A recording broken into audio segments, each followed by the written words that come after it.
What do you think of when you hear the word yoga? Maybe something like this comes to mind. Maybe a picture of somebody doing some pose on a mountaintop or on a beach. Maybe you think of a class full of people doing down dog. This is what most Westerners think of when they think of yoga, the physical postures. But yoga is so much more than that. The word yoga literally means union or connection. And it's a way of finding connection with God and unity within ourselves and with those around us. Today, I'd like to talk a little bit about the philosophies of yoga and how the physical postures help us live according to those philosophies. So there are 8 limbs of yoga that make up what yoga is. Here is a little bit of a picture of those.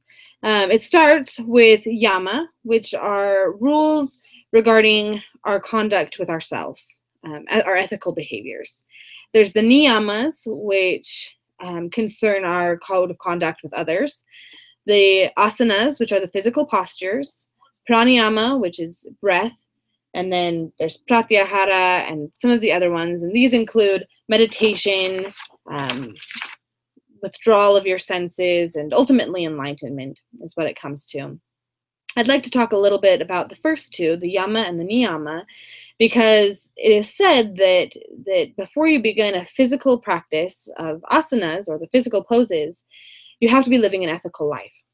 So some of these philosophies of yoga include the idea that suffering comes from our attachment to things around us. So my favorite example of this is the wife who is attached to the expectation that her husband is going to throw some kind of a lovely romantic dinner on their anniversary. And when that doesn't happen, because she's attached to that expectation, she starts holding a grudge. She holds a grudge, and it may be weeks, even a month before she forgives him and moves forward with her life. This is called being shimpad or blocked. And that simply means when we can't move forward. Another example is when we're attached to a person, and when that person leaves, either through choice or through death, we become shimpad or blocked, and we can't move forward with our lives. We either wallow in self-pity, or we can't mentally or emotionally become stable and healthy again.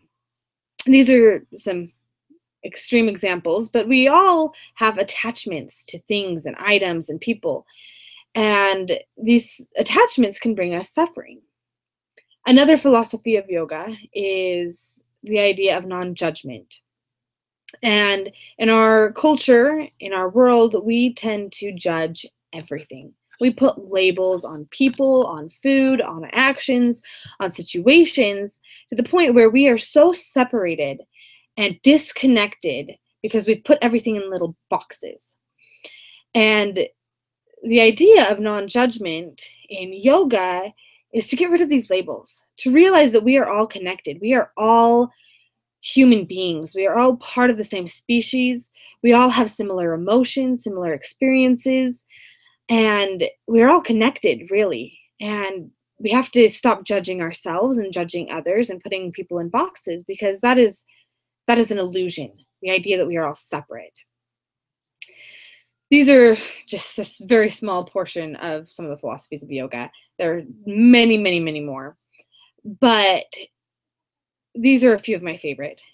And when I first learned about these, I asked myself, what point do postures have then? Why even do a physical practice if our end goal is to not judge people or not be attached to people?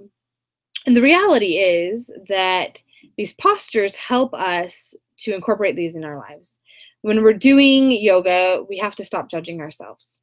We have to realize that our pose, our down dog, is our down dog, and it may not look like somebody else's down dog, but that's okay. We have to unattach ourselves from our expectations that we're going to maybe get better in the future, because if we are attached to that idea, then when we don't get better right away, we become shimpad and we stop progressing.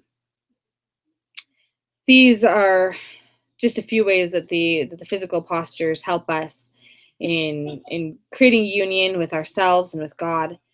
But I hope that you've gained a greater understanding of how yoga is more than just a posture.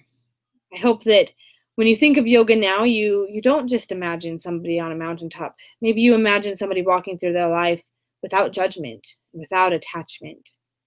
Thank you.